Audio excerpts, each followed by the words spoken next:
shamara qaalii jechuun shamara warqee jechuun kan osoo miidhamaa jirtu miidhama ishii dhoskattu, kan osoo gaddaa jirtu ilkaan ishii mul'istu, kan gadda ishii namoota naannoo isheetti himan bakka. Shamara kana jechuun shamara madda gammachuu jireenyaa jechuun borillee jireenya kee keessatti yoo akkam rakkatte gassi dhaabde galmawwan gurguddoo addunyaa kana irratti galmaan duddubbee kan jiru eenyuun shamara. Namni bilbila kana kalaqe eenyuuf jedheeti? Shamaraaf jedheeti. Jaalallee isaa waan dubbisuun dhabee jaalallee ofii dubbisuuf jecha bilbilaa nuti irratti fayyadamnu kana kalaqe bakka. Galmi shamarri duddubbee hin jiru gonkumayyuu hin jiru. Galmi shamarri duddubbee hin jirre gonkumayyuu hin jiru bakka. Bakka shamarri hin jirre milkiin hin jiru.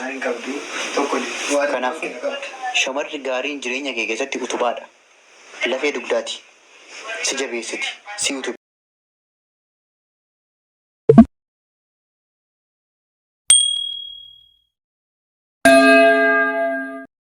Kana qofa.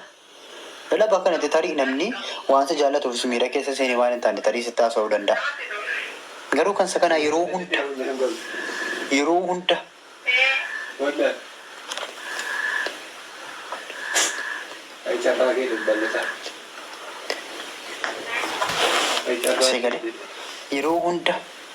waa'ee kanaa yaadde yoo ta'e, waa'ee kanaa yaadatu yoo ta'e bakka miira isaatiif si barbaada jira. Laashi beekta qe'ee ishii ati qamachiisa. Wallaahi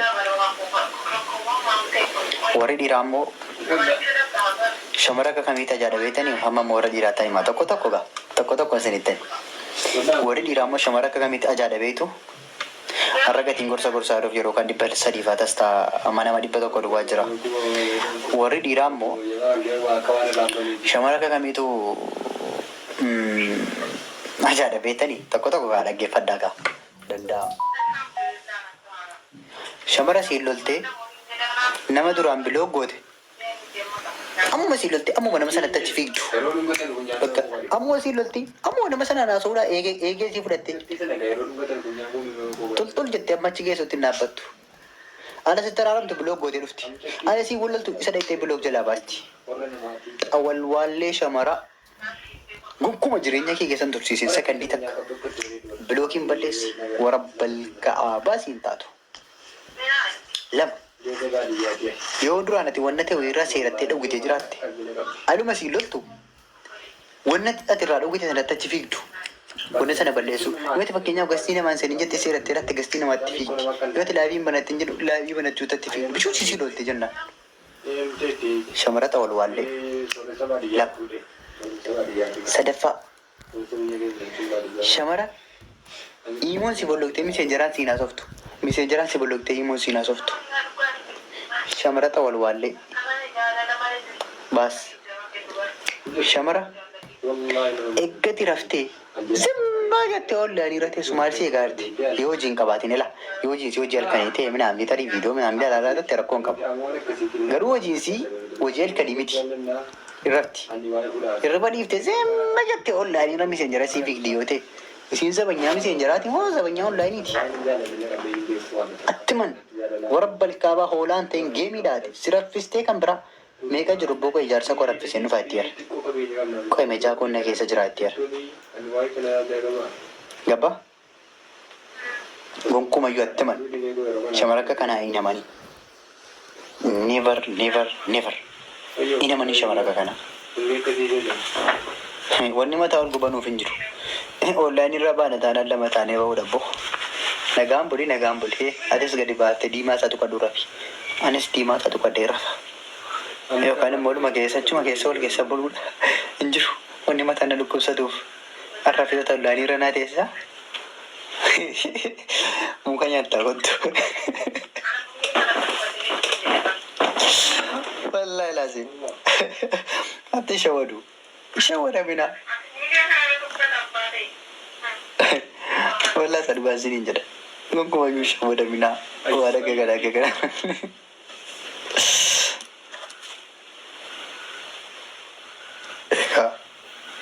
Maal goota dhugaadha bar. Dhugaadha maal goota. Eegganni rafee ati maal goota jirra. Wallahi irraa maal goota raftuuma. Minna misari. kaampaaniitu miseenjara naa jedhee ammaan asitti kennate. Qaalidee tokko ta'e viidiyoo ishee lammaa arginan kolfee warran balkaaba. Shamarran hundinuu miidhaman qaba jettee. Adda waraanaatii galtanii.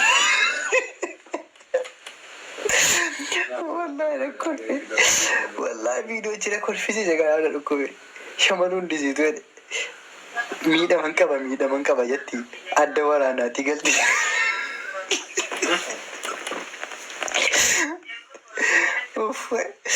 Wallahi yaadadhee godhame. Xiyyitii sin keessa jiraadhee bar. Shamaruma hundaa bar. Yooti keessaa dhaqee dubbiste lubbuun miidhaman qabaa barsiin jetti. Yoo miites miidhaman qabaa bar. Dirree waraana maqalee loltee galtee.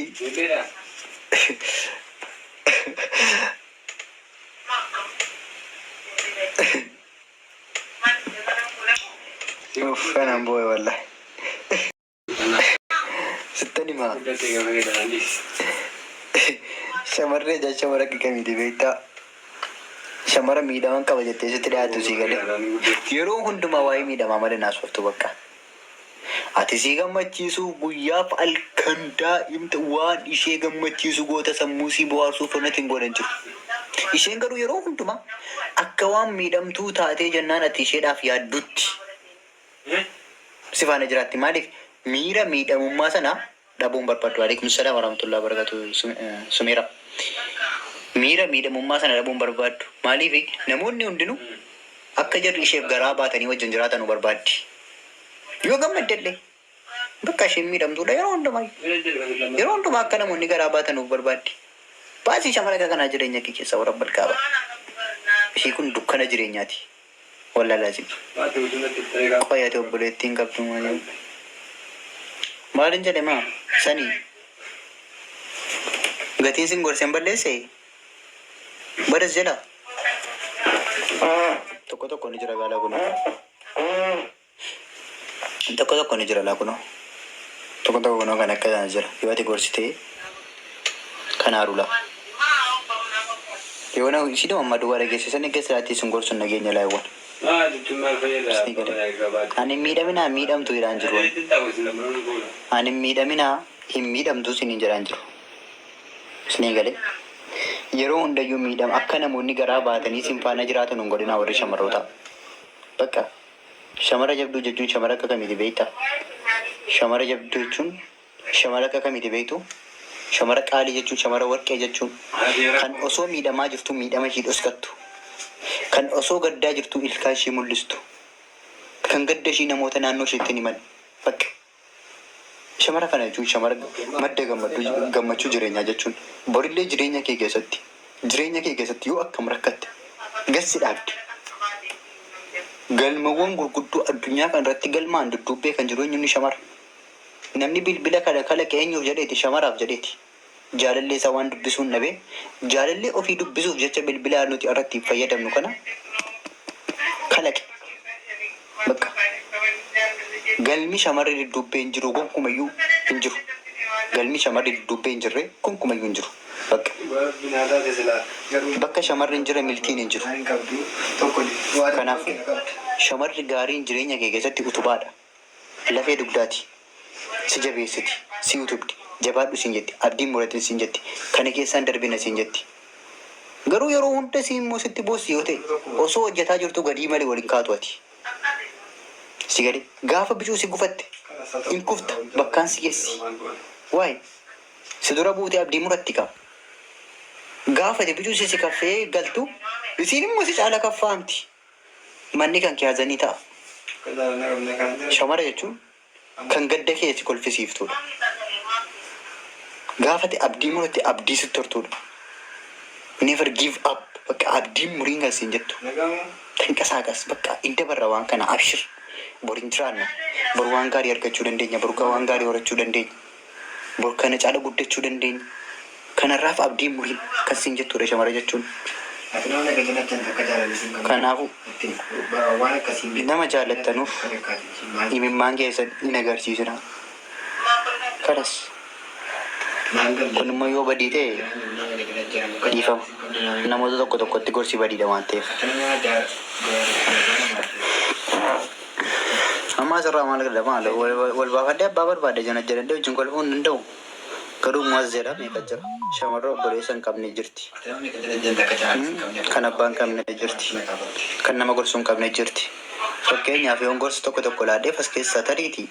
Kan wanna ta'e wayii nama gorsuu hin dhabdee namarraa deebii barbaadaa jirtu wayii deebii ta'ee fi fayyadamuu dandeessin irra. Addunyaa kanatti immoo wanni nama fayyadu caala nama gammachiisu hin jiru. Akkasumas asirratti ol baasee akkuma durii nama tokko kolfisiisee taphadhee akka barbaade fataa jedhee sammuu keenya bashannansiifadhee bu'e nan danda'anyu na dorqama. Dirqamaan asinitti maara. Dirqamaan asinitti maara. Dirqamaan asinitti maan jiru. Garuu maa inni yoon siin fayyade yoo namni tokko sababa dhukkubee isaarraa fayyee faayidaa jechuudha. Yeroon kan bilaashitti hin badne. Abdii yeroo galatarraa fi abiibiyanaa. Musaabtoo fi maan wayii.